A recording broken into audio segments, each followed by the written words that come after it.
Welcome. If you're watching this, I've actually managed to post my first ever YouTube video, so I hope you enjoy what's to come. Hi, I'm Harry, I'm an artist and I live in the UK. I was originally born in a little island called Guernsey in the Channel Islands, but I spent most of my 20s living and travelling abroad in different countries. With all of this movement, my art has changed quite a lot over the time that I've spent in loads of different places, and I'm naturally a curious person, so I feel like it's always going to change. It's my way of kind of seeing the world, but I'm 32 now, I'm at a pivotal point in my life, and I want to give something back to all of you.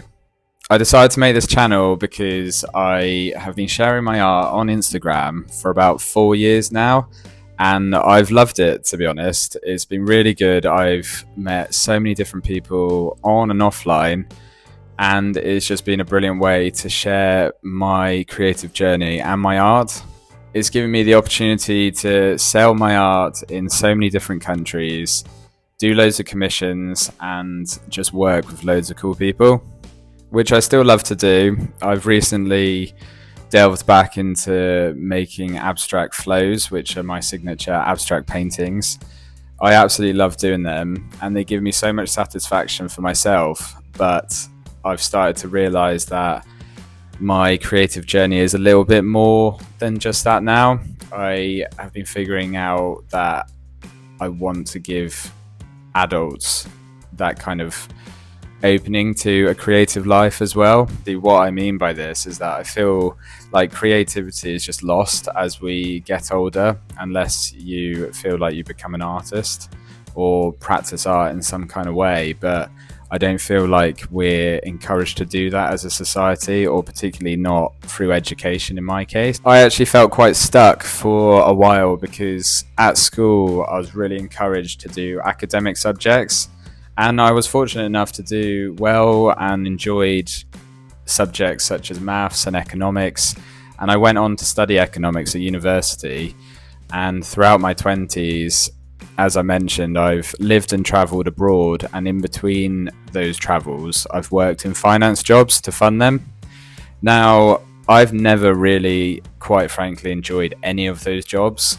So if my old bosses are watching this, I'm sorry, but I never really did. I've always, and I think that's why I came back to doing art again, because I kind of stopped doing art after A levels, which, if you're not from the UK, that's from about the age of 17 onwards.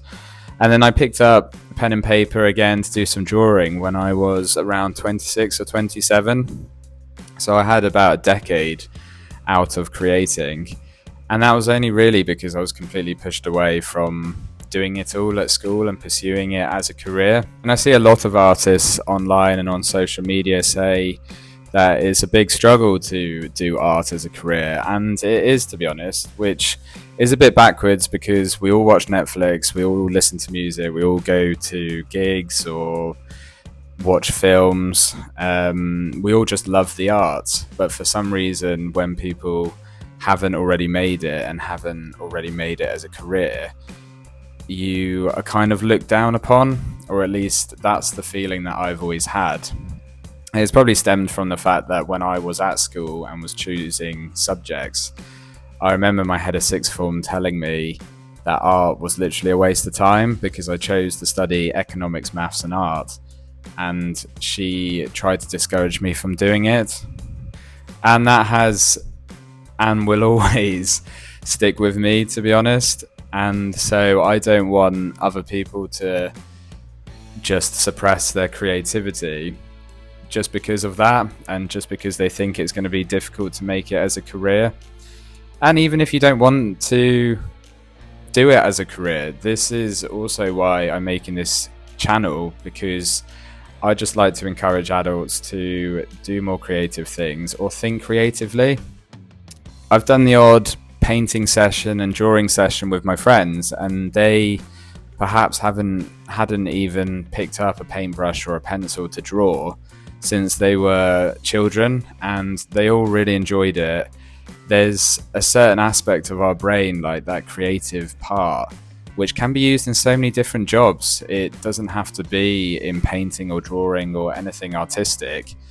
just thinking creatively is such a good way to conjure up new ideas and just a different way to see the world, actually, in a curious and sort of inquisitive way. So I thought I'd try not to ramble. I feel like I'm already rambling, but to get to the point of why I'm making this channel, I just want to share everything to do with my creative journey, kind of my thoughts on things like this, in just the hope that it will help someone out there, whether that's helping artists to relate and kind of just build up a bit of a community and give tips to artists, or even just to put some content out there for people that want to see through creative practices.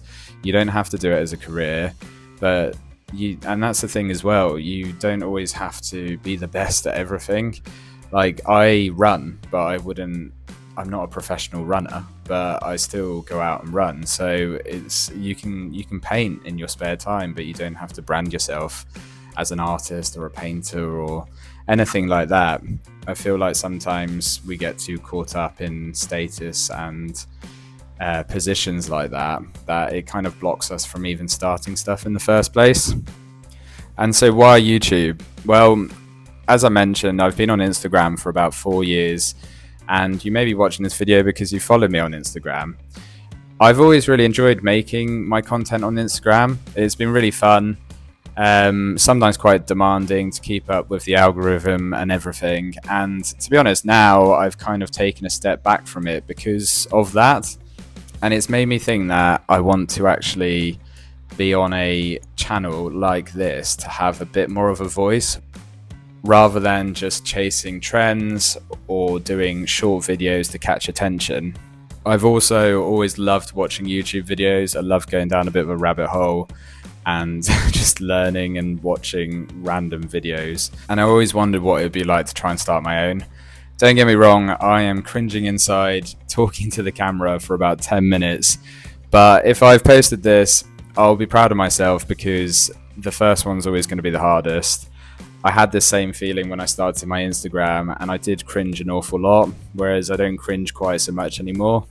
So anyway, I'm going to wrap this video up. Don't want to ramble on too much, but thank you for watching, and stay tuned to see if there's more videos to come.